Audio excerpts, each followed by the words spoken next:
పశ్చిమ మధ్య బంగాళాఖాతం, దాన్ని ఆనుకుని వాయువ్య బంగాళాఖాతంలో ఏర్పడిన అల్పపీడనం బలహీనపడింది. దీనికి అనుబంధంగా ఏర్పడిన ఉపరితల ఆవర్తనం కొనసాగుతోంది.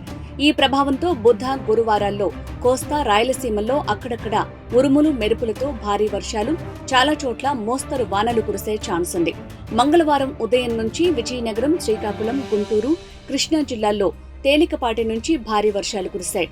ఉదయాన్నే ప్రారంభమైన వర్షం రాత్రి 9 గంటల వరకు నాన్ స్టాప్ గా దంచికొట్టింది. శ్రీకాకుళం జిల్లా టెక్కలి నియోజకవర్గంలో మంగళవారం ఉదయం నుంచి ఎడతెరిపి లేకుండా వర్షం కురిసింది. టెక్కలి మెయిన్ రోడ్డుపై నీరు నిలిచిపోవడంతో వాహనాల రాకపోకలకు ఇబ్బందులెదురయ్యాయి. సంతబొమ్మాళి మండలం నౌపడాలో కాలువలు సరిగా లేక వీధుల్లో వరద నీరు నిలిచింది. ఇళ్లలోకి నీరు ప్రవేశించడంతో ప్రజలు తీవ్ర ఇబ్బందులు పడ్డారు. అత్యధికంగా శ్రీకాకుళం జిల్లా రాబేవలసలో 88.25 మిల్లీమీటర్లు, గారమండలం కళింగపట్నంలో 86 మిల్లీమీటర్లు, విజయనగరం జిల్లా సాలూరులో 52.75 మిల్లీమీటర్ల చొప్పున వర్షం కురిసింది. కృష్ణా జిల్లా బాపులపాడు, నందిగామ, గంపలగూడెం, గుంటూరు జిల్లా బెల్లంకొండ తదితర ప్రాంతాల్లో వానలు కురిశాయి. భోగాపురం, పూసపాటివేగ మండలాల్లోని తీర ప్రాంతాల్లో సోమ, మంగళవారాల్లో కురిసిన వర్షాలకు వాగులు ఉప్పొంగాయి.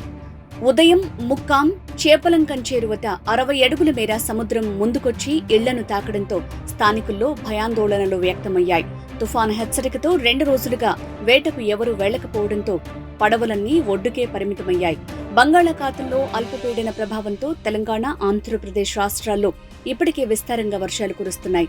అయితే మరో 2 రోజుల పాటు భారీ వర్షాలు కురిసే అవకాశం ఉందని హైదరాబాద్, అమరావతి వాతావరణ శాఖలు వెల్లడించాయి. వరంగల్ గ్రామీణ జిల్లా చెన్నారావుపేటలో అత్యధికంగా 14 సెంటీమీటర్ల భారీ వర్షపాతం నమోదు కాగా, రాజన్న సిరిసిల్ల జిల్లా ఇల్లంతకుంటలో 11.8 సెంటీమీటర్ల వర్షపాతం నమోదైంది. వానలతో చెరువులు జల కళను సంతరించుకున్నాయి. ఉదయం నుంచే భారీ నుంచి అతి భారీ వానలకు వాగులు, వంకలు పొంగి పొర్లుతున్నాయి. చెరువులు, కుంటల్లోకి సమృద్ధిగా వరద నీరు చేరుతోంది. తెలంగాణలో ఉమ్మడి కరీంనగర్ జిల్లా, ఉమ్మడి వరంగల్ జిల్లా వాసులు అప్రమత్తంగా ఉండాలని వాతావరణ శాఖ అధికారులు హెచ్చరిస్తున్నారు.